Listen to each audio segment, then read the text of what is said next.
Hello, you wonderful people. Good evening and welcome, welcome. Today it is Thursday, and wow, do we have a very special live planned for you. Hello to you. Hello there. Lots of people saying hello. Jojo Jolie. Hello, Teacher Roy. I'm pretty good. Looking forward to hearing you. Well, I'm looking forward to being heard. So welcome, a massive welcome. Grazia Laporta here is here. So she's chuffed to bits. Good slang. The Thursday dodgy storm. Yes, the storm, Steffi, has, I believe, passed. I'm not sure. Down on the Isle of Wight, we're pretty quiet at the moment, so it's pretty good. Hello, Deborah. Hello, Carme. My Moy. Hello. Welcome.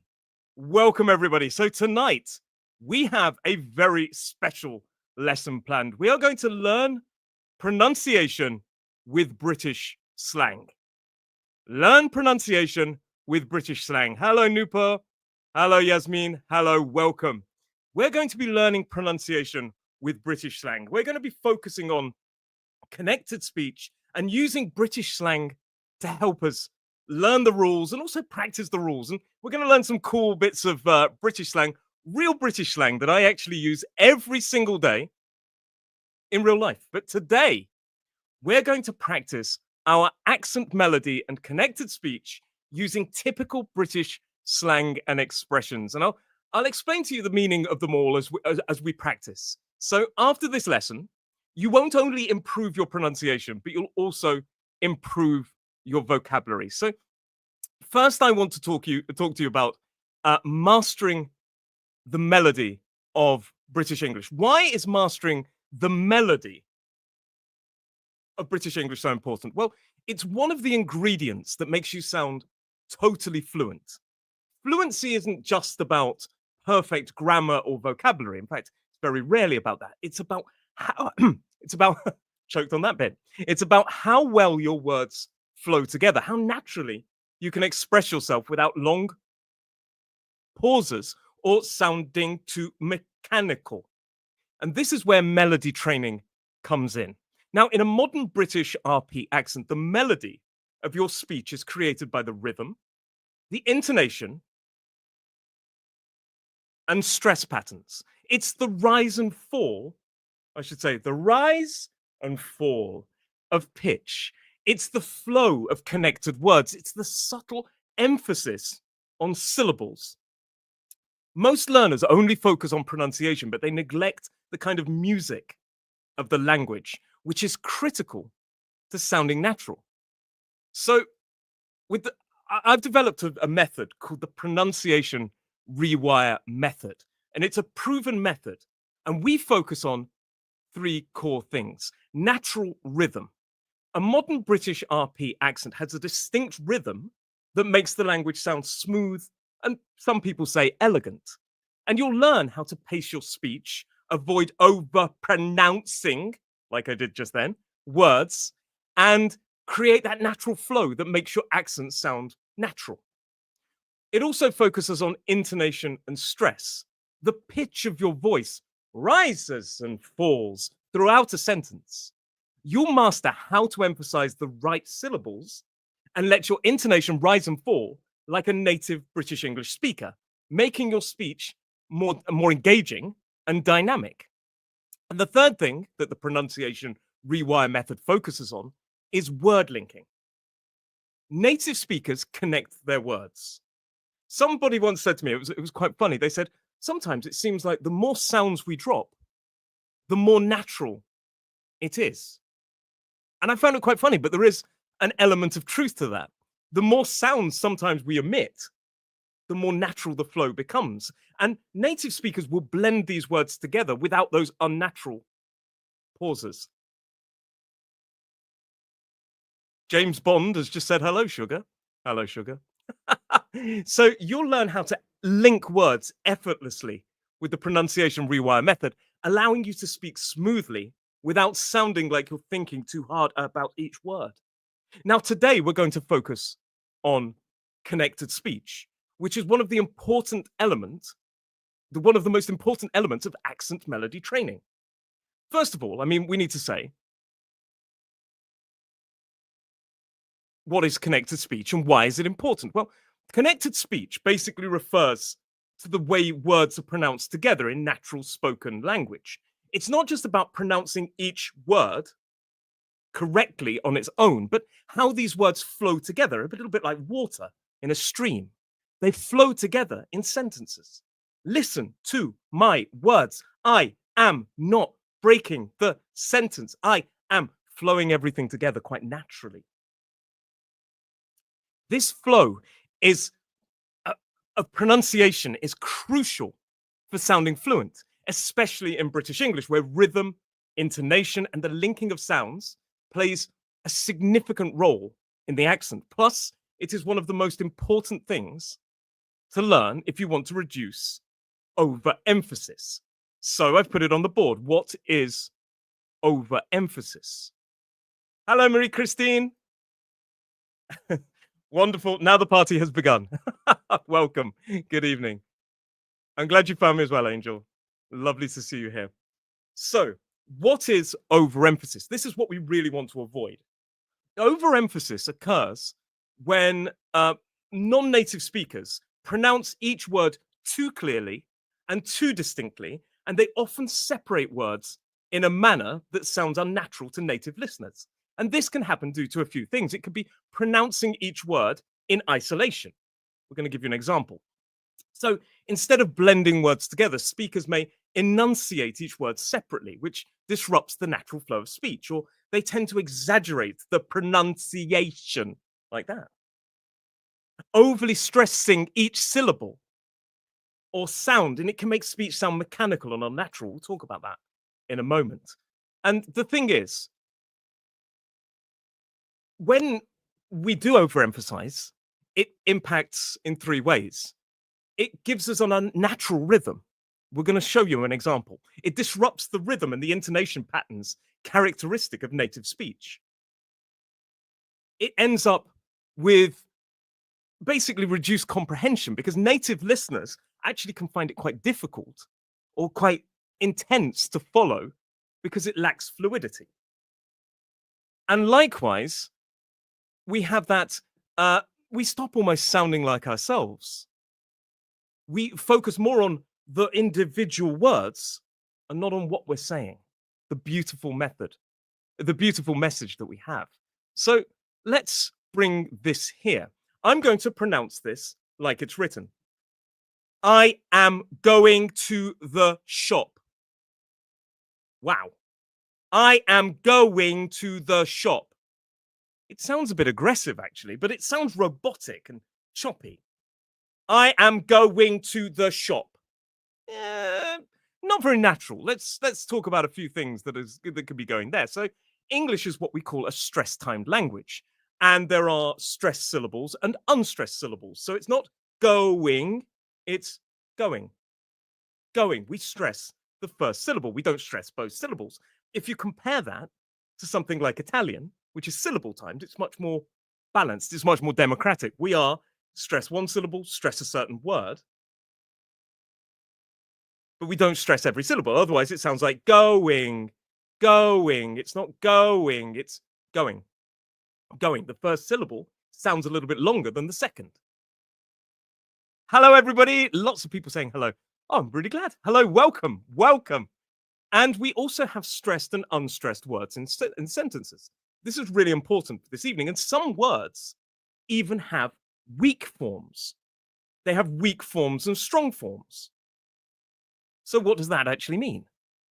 Well, certain words like articles, prepositions, the kind of grammar words, the bits that go in the middle, the words that don't tell you the meaning of the sentence, they often have a weak form. Let's give you a couple of examples quickly. Of, preposition of, the strong form is of. If you pronounce it as an isolated word, I will say of. How do you say that word, Roy? Of. But in a natural flowing conversation, it would more naturally be of or could just be a schwa, which is why we don't say a cup of tea, we say a cup of tea. There's more on that a little bit later. Another example, very quickly, to. Well, it can have multiple weak forms. It could be to, or t. I prefer t quite commonly. The last one, the t and the schwa, t. We're going to talk about that in a second. So instead of saying, I am going, and even if we stress it correctly, I am going to the shop, we'd get some weak forms in there. So it'd be more natural to contract I am to I'm. I'm going to the shop. The most important word there is shop. Going is also pretty important. The rest are a bit weak and not important. We use the weak forms with to. So it's not going to the shop, it's going to the shop. Going to the shop. So it becomes more like I'm going to the shop. In fact, that word I'm sounds more like am. Am. I'm going to the shop. I'm going to the shop. It's not really important. As long as I say, Roy, you okay? Yeah, going shop. Going shop. You still understand. So we need to remember that there are weak forms and there are strong forms. But tonight, the emphasis is very much on slang. And we're using slang to learn connected speech or vice versa, connected speech. And we're learning it both. It's a party. So what is slang very quickly? Well, it's informal language, obviously. But it's often used by certain groups that could be cultural, it could be ethnic, and it could be an age group, or it's used in specific regions. Now, when I say it can be used by certain ethnic, cultural, or age groups, it means that we can have slang that is appropriate for our age and who we are, and slang that is inappropriate. There are words of slang that I really wouldn't use because it would be unnatural. The words we're looking at tonight are more universal. They're words that all age ranges use and everybody from all walks of life use. I don't want to teach you something that's irrelevant, but I'll give you an example of something that I wouldn't use. So, first of all, 1990s slang. So, in the 90s, people said, talk to the hand. Or they said, talk to the hand, the face ain't listening, which meant basically, I'm not listening. These days, that's really outdated. Saying things like bogus and words like this from the 90s, they're gone. They're gone. Some slang stays with us. Some slang, it comes and it goes. I remember there's a word called sheeple, which is comparing people to sheep. It's gone. It was very quick. Some of it is quick. Some of it stays a bit longer. Some of it disappears. So we need to remember there is outdated slang. Also, inappropriate slang. So current generation says, it slays. Oh, that music slays, or that film slays. It means it's awesome. For me to say that as a 21-year-old man, as a man in my late 30s, early something else, as a man in my 40s, I think it would sound really weird to use the slang of a 13-year-old. People would look at me thinking, what are you trying to be? You're not 13. Believe it or not, look at my face. I know I'm not 13. And it would sound inappropriate for me to say, it slays. Now, if you're 16, 17, 18, 20 watching this, you could probably get away with it. But there are words that are inappropriate depending on our age, I'm sorry to say. Likewise, the kids all come on about skibbity toilet. If I went to somebody and said, oh, mate, skibbity toilet, number one, my friends wouldn't understand what the hell I was talking about. Number two, teenagers would look at me like I was a bit of an idiot. Yeah, I'd go with it's wicked. I would still say it's wicked. That's probably a 90s slang. And that's another thing. You can hold on to certain slang. If I said to my friends right now of the same age, talk to the hand because the face ain't listening, it's funny. We remember it. If I said to them skibbity toilet, they're not going to understand. It's not appropriate. So we're looking at slang like this. Real slang that people use if they're 16 or 60. If they're from the north or the south. Now, there may be slight regional variations and regional preferences, but these are words that are more universal. So one of these examples is knackered. Knackered. Knackered means exhausted. Exhausted. So that's the kind of slang we're going to be looking at. I was knackered today after work. You couldn't use it. It's practically everyday vocabulary. Everybody uses it. You can even use it at work. Oh yeah, I was knackered last night after work. Fine. If I went into the office and said skibbity toilet, they're going to think I'm a bit crazy at my age. So We're talking about slang and connected speech. So, what are the key components of connected speech? What is connected speech? Well, it's made up of four parts, basically. Linking. Linking is where two sounds move together. It's usually consonant to vowel linking. It's normally the connecting of a final consonant sound with the initial vowel of the next word. We're going to talk about it more and give examples using slang. We also talk about Skibbity toilet is also lost on me, Grazie Laporta. I think it's like saying, oh, something's quite funny, or I'm about to say something a bit random. But you'd probably have to consult more with a 16-year-old. It's out of my generation. It's a bit of a weird one. It seems a bit unusual, but it's based on a meme. Hello, Valeria, and Grazie Laporta, I would recommend you don't even bother. It's out there, but it's one of those things that's not really appropriate for me or for many others. But it's basically based on a funny meme, and it's sort of saying I'm about to do something funny or something random or something like this. It's not something I would add. But we also have connected speech. We have elision, which is the emitting of certain sounds, or sometimes syllables, but certain sounds. We're going to talk about that. We also have assimilation. Now, assimilation is where we change one sound to sound more like another because of the neighboring sounds. I'm going to go into more detail. Don't worry if this is a bit quick. And we also have intrusion, which is the addition of sounds for smoother transitions between words. It's usually vowel to vowel. We'll talk about that. But now let's learn some British slang and talk about these four forms of linking before we move on to more examples. So we're going to break down these phrases to identify components of the connected speech and the accent melody. So let's have a look at this one first. So I talked about linking. Now, the most common form of linking is consonant to vowel linking. Did I give you a bit of an example? Yes. So let me see if I can make this bigger for you so you can read that.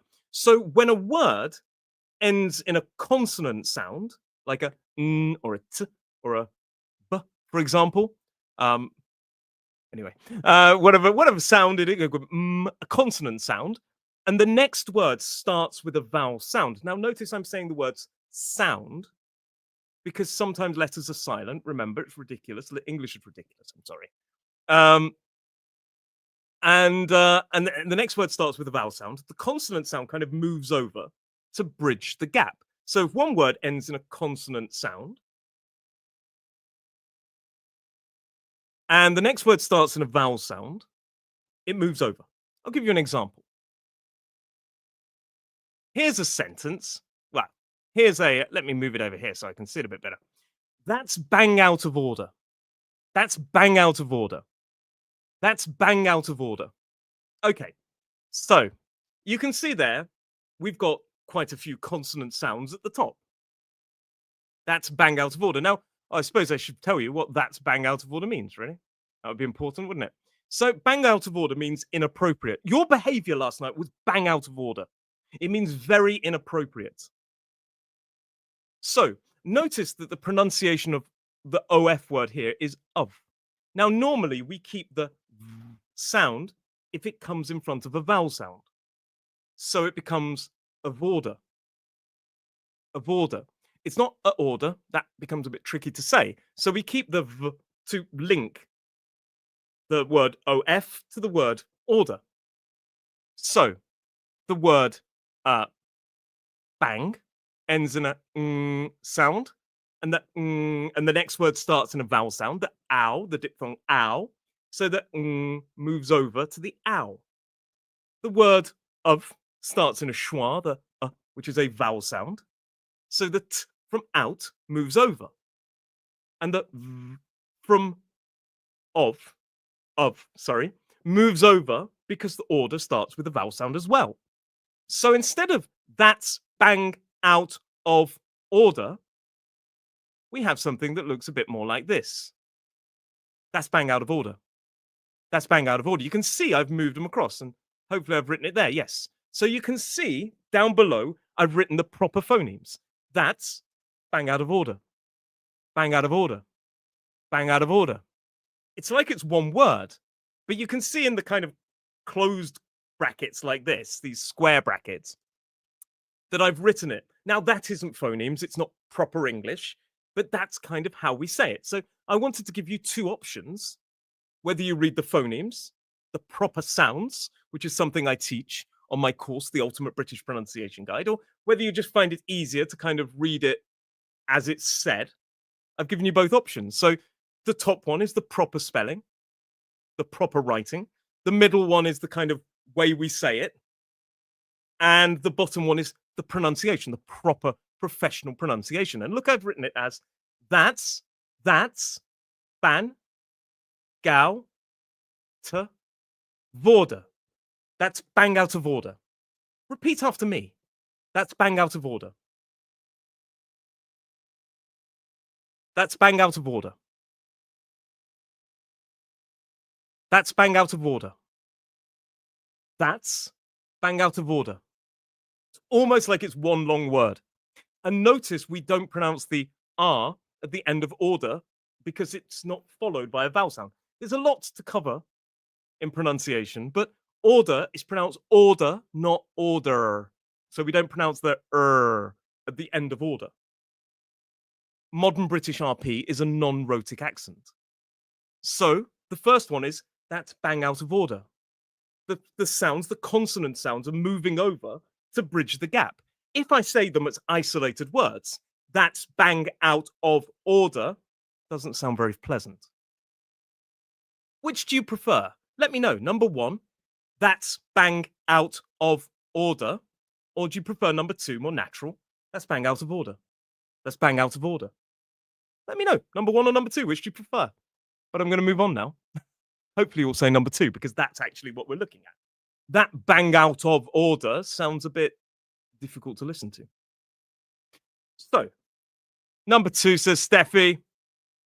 Good choice. Number two, it just sounds better. Number two, it's kind of an easy question there. I'm not going to lie. It's if you find it easier to pronounce every individual, don't worry. That's how I was saying it. See, it doesn't sound very pleasant. And this is something we need to put into our English to help us just sound a bit easier for everybody. Just this connected speech. So brilliant. Brilliant. Lots of people say yes, too. Perfect. So what is elision? Elision is that thing I was talking about at the start, where we remove a sound, one or more sounds from a phrase or word. It's kind of the dropping of sounds to make it easier. Like I said, that person said to me, Roy, it seems like English people are just dropping sounds. Yeah, we do. It helps us sound more natural, because sometimes a sound can be pretty tricky to say. I see a lot of students trying to say clothes, whereas in natural speech, we drop the sound. It becomes more like, what clothes are you going to wear tonight? Sounds like clothes. Now, as an isolated word, we do need to say clothes, clothes. But in fast-flowing speech, what clothes are you going to wear tonight? You got the word wear, so you kind of get the context as well. This is really important. Love to you as well, Aisha. So, d and t are two of the most unstable consonant sounds in a modern British RP accent. My students are on the course, have got a module all about connected speech, and you know that I really bang on about. That means talk a lot about, bang on about. That's a good bit of British slang. Bang on about the fact that these two are really unstable. They're practically, I don't know why we keep them sometimes. We need them. But they are really two of the most unstable sounds in a modern British RP accent. We often cut d or t if it comes between two other consonant sounds. So if we have a consonant sound and a d or a t and another consonant sound, it's like a consonant sound sandwich, then we often drop the d or the t. So let's give you an example of this. My screen is over here. Let me see if I can make it bigger. Okay. It looked rubbish, mate. So the word rubbish, British people, it's the stuff we put in the bin. But we also use it to mean something that's a bit not good. That film was rubbish. Or the weather is rubbish, not good. The weather's rubbish today, not good. We also use it to mean lies. He's talking rubbish or nonsense. Nobody knows what he's talking about. He's talking rubbish. Rubbish. So here we have, it looked rubbish, mate. It looked rubbish, mate. It looked rubbish, mate. Now, you'll notice here the word looked ends in that t phoneme. Looked. Looked. And that comes between a of rubbish and a k of, I wouldn't say, no, not the t in mate. No, we'd keep the mate. Although you could glottalize it. Mate, mate, you could glottalize it. But in the word looked, because that t is between a k and a sound, we often drop that t. So instead of it looked rubbish, which is really tricky to say, we'd probably say something like, oh yeah, it looked rubbish, mate. It looked rubbish, mate. It looked rubbish, mate. It looked rubbish, mate. Yeah, it looked rubbish, mate. I'm not going to see that film. It looked rubbish, mate. Now, a lot of students ask me, how do you know then if it's not the present simple? How do you know it's the past simple? It looked rubbish, mate. Well, it's context, isn't it? As an isolated sentence, it looked rubbish. It's a bit tricky to understand. But if I'm sort of saying it as a flowing sentence, oh, have you seen that film? Nah, mate, it looked rubbish. So we drop a d or a t when it comes between two consonant sounds. Listen to my pronunciation. It looked rubbish, mate. No, I didn't bother going last night because it looked rubbish, mate. You can understand it from the context that I'm talking about the past. I didn't go last night. It looked rubbish. So if a d or a t is stuck between consonant sound and a consonant sound, and there's a d or a t in there, it goes by normally. Normally. And rubbish, as I said, means just a bit bad. So next we need to talk about assimilation, to talk about these rules. What is assimilation? What is assimilation? Well, this is when one sound changes to sound more like a neighboring sound. Oh, sorry. This is when one sound changes to sound more like another sound due to the effect of a neighboring sound. So, in certain conditions, if a certain sound is followed by another specific sound, it will change. Okay, this is a bit tricky, but basically, well, let me show you the example. I'm knackered, mate. I'm knackered, mate. I'm knackered, mate. I'm knackered, mate. Okay, so I'm saying it very, very slowly there. But that word knackered ends in a d. As an isolated word, or as an isolated couple of words, I'm knackered. You can hear the d. I'm knackered. It's not aspirated as the, well, it's not, it's there. I'm knackered, mate. I'm knackered. I'm knackered. It changes. So if a d, you're absolutely right. Yeah, it would be, it looks rubbish. But then there's a lot to say about subject. We put a lot of emphasis on subjects in this country, in English. We tend to really listen out for subject. So I go, or I goes home, or he go home. We will understand it's he goes rather than he go. There's a lot to unpack there, but you're absolutely right. So knackered ends in a d, and the word mate starts in a Now, when a d is next to a in a sentence, it often changes to sound more like a b sound. So instead of knackered mate, which is really tricky to say in fast flowing speech, I'm knackered mate, knackered mate. People often sort of say it as more, I'm knackered mate, I'm knackered mate. It becomes more like a b, knackered mate, I'm knackered mate, I'm knackered mate, I'm knackered, knackered mate. And that's because the transition from a b to a is easier than a d to a Sounds a bit like a rap there, doesn't it? I don't know. I'm not going to do that. The transition from a d to a is harder than a b to a So it changes to make the transition easier. So it becomes more like, I'm knackered, mate. I'm knackered, mate. Changes more like that. I'm knackered, mate. It's not overly pronounced, but knackered, mate. Knackered, mate. It's knackered, mate. Knackered. It's like an unreleased up, up sound. There are other examples that we're going to show you, but there you go. Tired. I'm exhausted, mate.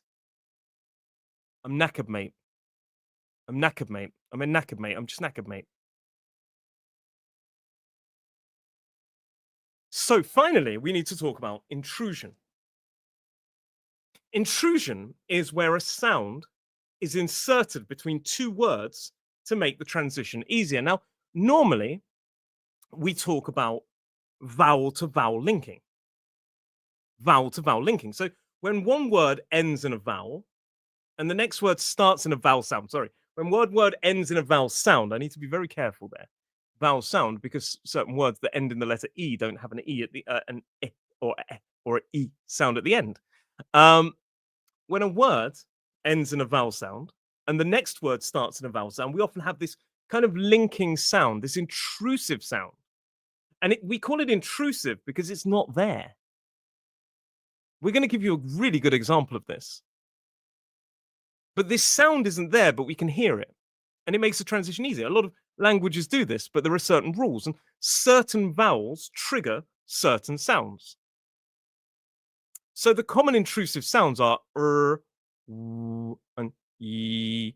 So the J, the letter J, is pronounced y as a phoneme. It's often represented by the letter Y, but the sound is represented by the letter J. No, not naked, mate. No, it's not that kind of live stream. Yeah, the idea of going to the pub. The idea of going to the pub. So before we show, oh, did I completely skip it? Oh yes. Before we go and show you this intrusive sound, I'm glad. I thought I'd just gone mad there, like got completely lost. I need to talk about a cup of tea. A cup of tea. So you can let me know, which do you prefer, a cup of tea or a coffee? Go on, let me know. Let me know while I have a drink from my massive mug. Ah, there we go. Spilt it down my beard. Of course I did. So notice the first word that sometimes people say a. We often pronounce it as a schwa. It's a weak form. Uh, uh, uh. And the word cup is as per normal. But the word of, I said you can do a weak form of or Now, when the word sorry, of, is in front of a consonant sound, we usually have an elision of sound. So it becomes a T. A T. So instead of a cup of tea, oh, good choice. Good choice. Good choice. Everybody's going for tea. Yay! You've now switched to coffee. Yeah, no, coffee's easier, I think, sometimes. That's my own opinion. Tea, definitely. I love a cup of tea. I had a cup of tea yesterday. I went to the zoo with my son, and I had a cup of tea. I felt so good. But quite commonly, if there's if there's a coffee shop, I'll head to the coffee shop. There are more coffee shops these days, it seems. But anyway, so instead of a cup of tea, we say a cup of tea. A cup of tea. A cup of tea. A cup of tea. A cup of tea. Which is where the expression that a lot of you are writing, like Marie Christine, come from. A cuppa. A cuppa. Gracilla Porter has just entertained me greatly. Wine to celebrate, tea to go to sleep. But to be honest, you could do both. You could do them the other way around as well. Wine helps me go to sleep. Noticed. I seem to even sniff a glass of Malbec and I'm gone. But there you go. So this is where this slang term comes from. A cuppa. A cuppa. A cuppa. Cuppa refers to a cup of tea. It's not a cup of coffee. It's not a cup of whatever. Not a cup of water. A cuppa only refers to a cup of tea. It's a slang term. And by the way, there's nothing wrong with saying a cup of tea. Just a bit easier to say a cup of tea. Just saying. So a cuppa means a cup of tea. So if I make you a cup of tea, if I make you a nice cup of tea, notice I slowed it down. So there was a slight break. It's more natural to slow it down and put the sound in there. A cup of tea, because we're breaking it a little bit. A cup of tea. If I make you a nice cup of tea, milk, milk in last. That's how we make it. Don't, yeah. No milk in first. It's not needed anymore. The people debate this. People seem to argue about this. No, tea in the bag, boiling water in the cup, tea, let it infuse, take the bag out, put some milk in, done. Longer you leave the bag in, the stronger it gets. So if I make you a cup of tea and I want to know if you're enjoying it, I might ask if it's okay. So is the cuppa okay? That's not quite how I say it. So the word cuppa ends in a schwa, and the word okay starts with the diphthong o. So we need a linking sound to help us. So instead of is the cuppa okay, which sounds really disjointed, I say is the cuppa okay? Is the cuppa okay? Is the cuppa okay? So we put a little intrusive sound in there to make it easier. So instead of is the cuppa okay, is the cuppa okay? Put a little. It's not a strong R. It's not a okay. It's not. Is the cuppa okay? You don't need to growl it. You're not a dog. You know. You don't. Is the cuppa okay? We need to just subtly little sound. Is the cuppa okay? Is the cuppa okay? Is the cuppa okay? Is the cuppa okay? Say it. Say it with me. Is the cuppa okay? Cuppa okay? Is the cuppa okay? And try and break it if you want to. Is the cuppa okay? It's a bit tricky. I find it clunky. Is the cuppa okay? Is the cuppa okay? Doesn't sound nice. Doesn't sound easy on my ears. Is the cuppa okay? It's easier. I find it easier.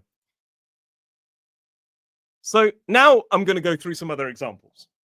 I'm going to go. So it is a bit like karaoke, I must admit. So fancy a cuppa. Fancy a cuppa. So cuppa is obviously the reduction of tea, of cup of tea. Fancy means to desire or want, and we often use it to talk about food. Oh, fancy a burger. I fancy a cup. Fancy a drink.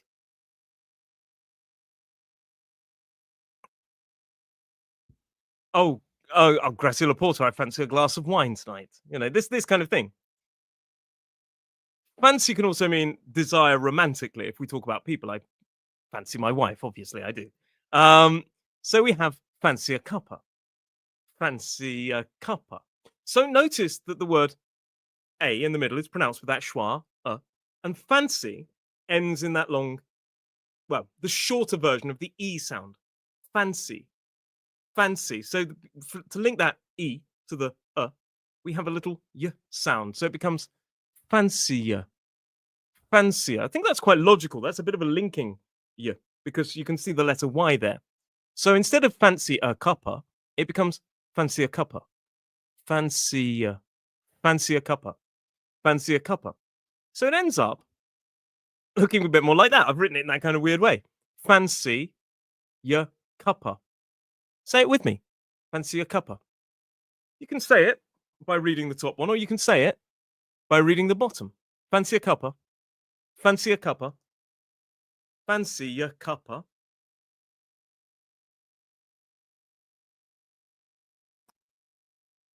Which do you prefer? Fancy a cuppa or fancy a cuppa?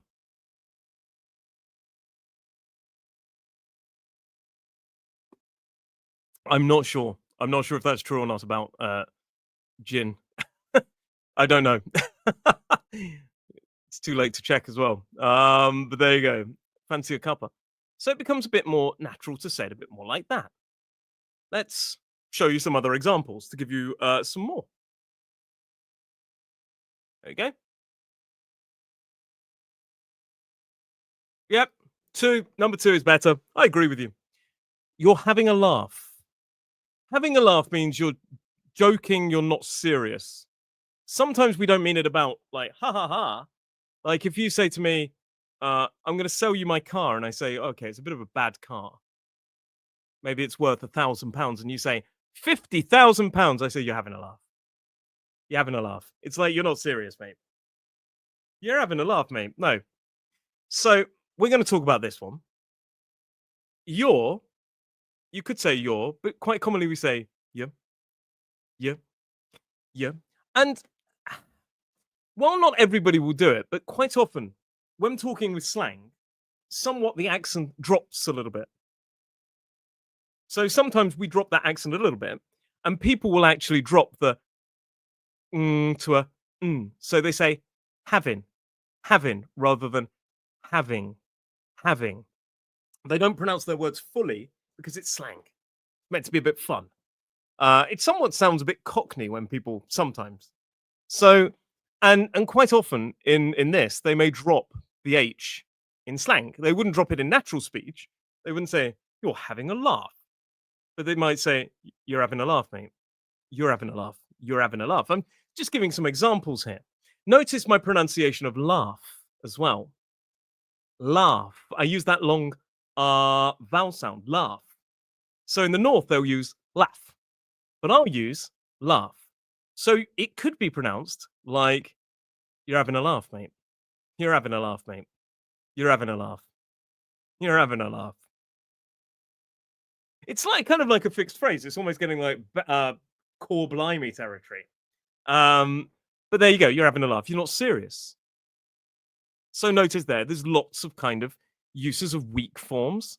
And there's that intrusive R between, well, the linking R this time between the and the A if we drop the H. If you keep it, you're having a laugh. Yeah, I suppose so. You're having a laugh, mate. No way. Like that. No way. You're joking. You can't be serious. You must be joking. Oh, I see what you mean. You're having a laugh. No, you're having a laugh means that's ridiculous. No way is like more disbelief. No way. If you do it like that, or if I say no way, absolutely not accepting that. It's a bit different. So there's subtle differences there. Stop faffing about is another great example. Faffing about means wasting time. Just stop faffing about and get back to work. Classic. But notice the word faffing ends in that sound. And it moves over to the about. So it becomes more like stop faffing about. Stop faffing about. Stop faffing about. It's almost like faffing about is one word. Stop faffing about. Stop faffing about. So I've written it there like stop faffing about. That's how we link it. Otherwise, it says stop faffing about. So there is an example of consonant to vowel linking. Here's another one.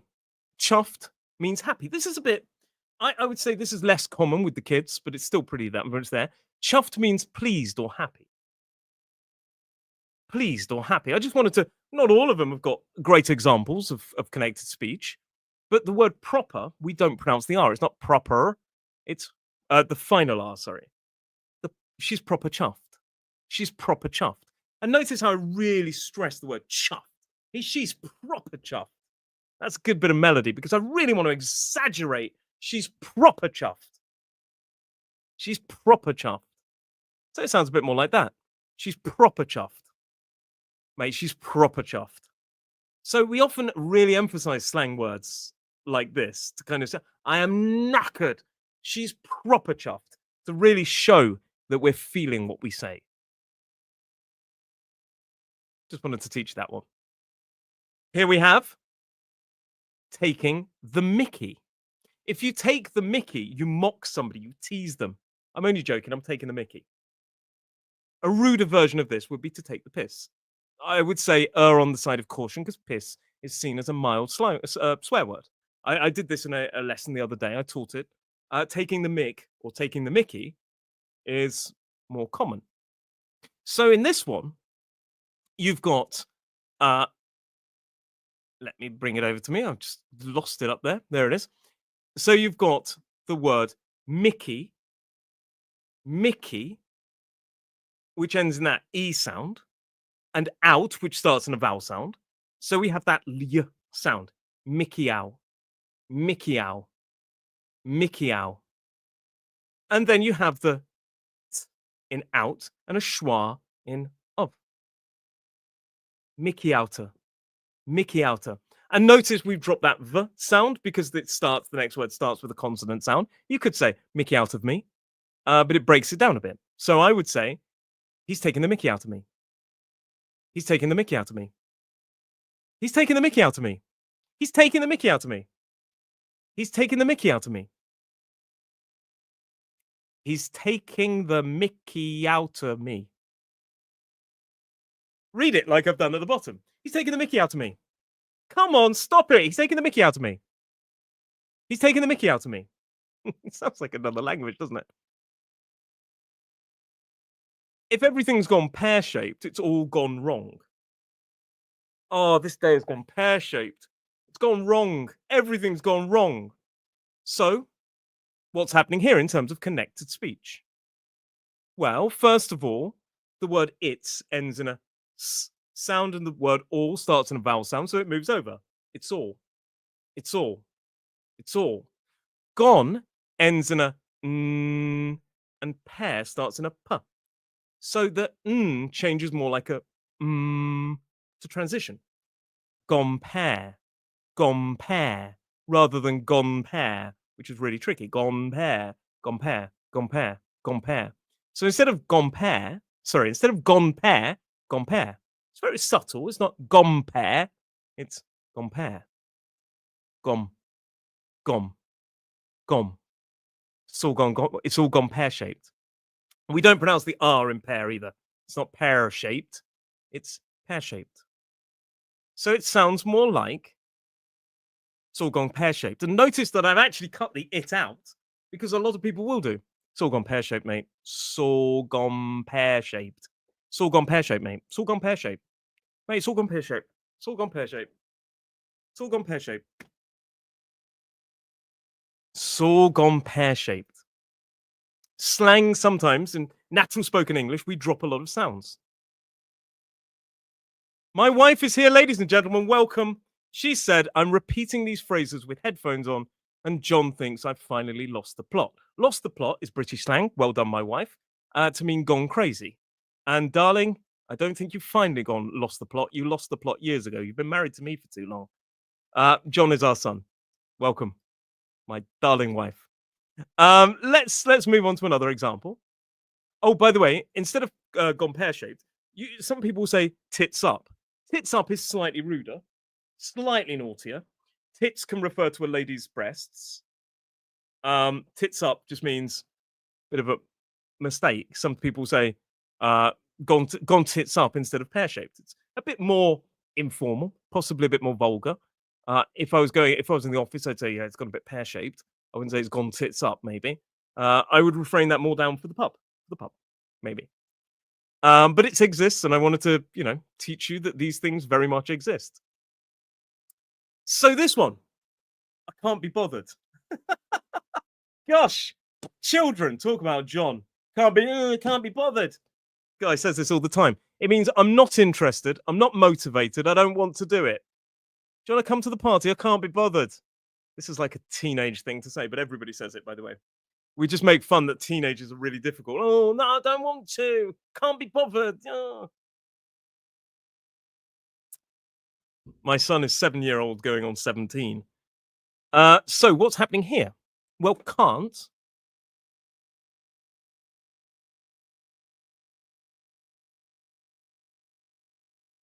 I can answer that question at the end, my friend. I will answer that question today, I promise. Promise at the end. And you can ask lots of questions. Not long now. There's about 10 more minutes of teaching before I talk to you about this. Maybe a bit longer. So, I can't be bothered. Can't ends in a t sound. It's sandwiched between a n and a b. So we drop the t. So it sounds like can't be. You might be wondering, well, how do you know the difference between can and can't? Can uses that a vowel sound or a schwa, and can't uses that long r vowel sound. Can't, or can, if you want to use the weak form of the positive. So we drop the t in can't, and then because that n is next to a b, it becomes like a so it becomes more like I can't be bothered. I can't be bothered. I can't be bothered. Again, we don't overly pronounce that. I can't be bothered. It's I can't be bothered. I can't be bothered, mate. So it sounds more like I can't be bothered. I can't be bothered. Mate, I can't be bothered. We don't pronounce the it's not bothered, it's bothered as well. There's no R in that word. I mean, there is in bothered, but it's not spoken. Ridiculous language. I can't be bothered. I can't be bothered. Let's move on to this one. Gutted means deeply disappointed. I was gutted when England lost the match. England lose a lot of matches, so I'm gutted a lot, apparently. And here we've got some great slang here. So the moves over to the of absolutely. So it becomes I'm absolutely. Notice I don't really say I here. I'm saying I'm absolutely bothered. I'm absolutely gutted. I'm absolutely gutted. So instead of I'm absolutely gutted, it becomes I'm absolutely gutted. Notice I actually just written it down, dropping the I completely. I'm absolutely gutted, mate. I'm absolutely gutted, mate. I'm absolutely gutted. I'm absolutely gutted. I'm absolutely gutted.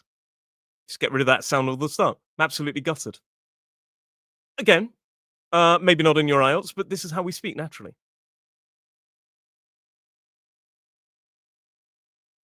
Oh, here we go. Here's a good one. That's a load of rubbish. Nope. The S moves over to the A. The D moves over to the and it becomes more like that's a load of rubbish. That's a load of rubbish. Notice I dropped the V from of as well. That's a load of rubbish. That's a load of rubbish. That's a load of rubbish. It just basically means nonsense. That's a load of rubbish. I'm not believing that. Roy, England are a great football team. That's a load of rubbish. I'm joking. One day. There you go. And it becomes that's a load of rubbish. That's a load of rubbish. That's a load of rubbish. You could also say that's a load of codswallop. It's a bit old fashioned though. Codswallop means the same thing. Load of rubbish. Load of nonsense. He's completely off his trolley. It means he's crazy. He's off his trolley. He's off his trolley. Right, what's going on here? Right. He's completely off. So we need that y, linking y. Completely naturally ends in that e sound. Completely. Yoff. Yoff. Yoff. Yoff. And quite commonly, we have an elision of huh in certain words like his when it's in the middle of a sentence. So instead of off his trolley, we say off his, off his, off his. So we say he's completely off his trolley. Completely off his trolley. There you go. I've written it down there. He's completely off his trolley. Your fizz trolley. Ridiculous. Don't get your knickers in a twist. Don't get your knickers in a twist. Instead of don't get your knickers in a twist, we drop the T from don't. The T. There's a bit of an is coalescence here. Well, it's an assimilation here, actually. And it's a form of assimilation. And the T and the Y from your or Y becomes more like a ch. So instead of get your, we say getcha. Getcha. You see that with that song, don't you? Don't you, baby? That Pussycat Doll song ages ago. We do it in British English as well. Don't get your knickers in her. Knickers in her. So knickers in her becomes sort of one word. The ez moves over from knickers. I, n moves over. The n moves over to the So it becomes don't get your knickers in a twist. If you get your knickers in a twist, it means you overreact or panic. You overreact. Don't get your knickers in a twist, mate. Don't get wound up. Don't get your knickers in a twist. It's a bit of an old-fashioned one, but people still use it. So it becomes don't drop the t. Getcha. Getcha. Make sure you're hitting that ch sound. It's the same thing we do with tube as well. Get your knickers in a twist. Or you could just break it. Don't get your knickers in a twist. Not as natural, though, is it? That bloke is dodgy. Dodgy means suspicious, untrustworthy. Bloke is another word for a man. It's a bit informal. That bloke I met the other night. So the t from that changes to a p. That bloke. That that bloke. The k from bloke moves over. So that bloke is dodgy. That bloke is dodgy. That bloke is dodgy. So don't break it. Don't try and pronounce the t too hard in that. Make it that bloke is dodgy. I really hope you watch this back afterwards. I know we're going quite quickly now because we've got a lot to talk about. That bloke is dodgy. Let's have another couple. I'll give it a bash. That means to try something. I'll give it a bash. I'll give it a bash. I'll give it a bash. That means I'll try. Yeah, I'll try, I suppose. Mate, can you try and fix my computer? Yeah, I'll give it a bash. Give it a bash. Give. The v moves over to I. So it becomes give it. T moves over the t, moves over to the Give it a. Give it a. Give it a. I'll give it a bash. I'll give it a bash. I'll give it a bash. And it sounds more like that. I'll give it a bash. I'll give it a bash. I'll give it a bash. Give, you still hear the word give. I'll give. Bash. Give it a bash. Give it a bash. Give it a bash. So the sounds are moving over to link and make it. Does it? A bash in southern Italy. I'll give it a bash. So I'll give it downstairs. Brilliant. An alternative to this is give it a go, by the way. That's more common probably these days. Another example, Bob's your uncle. Bob's your uncle. It's kind of like it's done, it's sorted, and that's how to fix it at the end of a series of instructions. French equivalent that we do use in English is et voilà. So it's like, and there it is. Bob's your uncle. Bob's your uncle. Now, the word your is commonly pronounced y, like a y and a schwa. Y, y. And when we have a z and a y together, it becomes more like a z sound. So instead of Bob's your uncle, it sounds Bobja, Bobja, Bobja. It sounds a bit like Dobrze in Polish. Bobja, Bob's your uncle, Bob's your uncle. And notice we do pronounce the sound there because it's in front of a vowel sound. So it becomes Bob's your uncle, Bob's your uncle, Bob's your uncle. Absolutely. Nobody's certainly not guns. Nobody has to buy a course at all. This is for people who want to go further. It's for people who want to really invest in themselves. But at the moment, we're talking about teaching English through slang. So he's always skiving. He's always skiving. He's always skiving. Question has that sh sound, but notice as well it's question. There's a lot to unpack on that word actually. So we can teach that one actually. I can do that as a reel. So he's always skiving. He's always skiving. Skiving means to avoid work or school. Skiving means to avoid work or school. So the z sound from he's moves over to always, and it becomes he's always. He's always. He's always skiving. He's always skiving off work. Skive off work. He's always skiving. And finally, don't be such a plonker. Plonker is kind of a humorous way to say idiot or foolish person. So again, the t is dropped from don't, and it becomes dome. Don't be. Don't be. Don't be. Don't be such a links as well. Don't be such a plonker. Don't be such a plonker. Don't be such a plonker. I really hope that today has been very, very useful. Yay! Yay! I'll see you there. I'll see you there. Welcome to the family.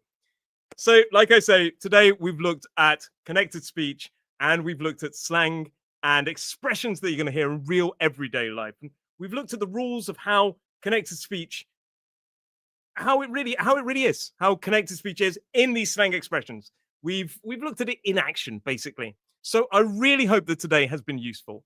And what I want to say is if you do want to go even further and learn more about pronunciation, slang, and other things related to British English, there are lots of options that you can explore by clicking the link in the description or in the comments. But from me today, I just want to say thank you very much for watching and spending your evening with me. It's been an absolute pleasure, and I will see you in the next lesson. See you soon.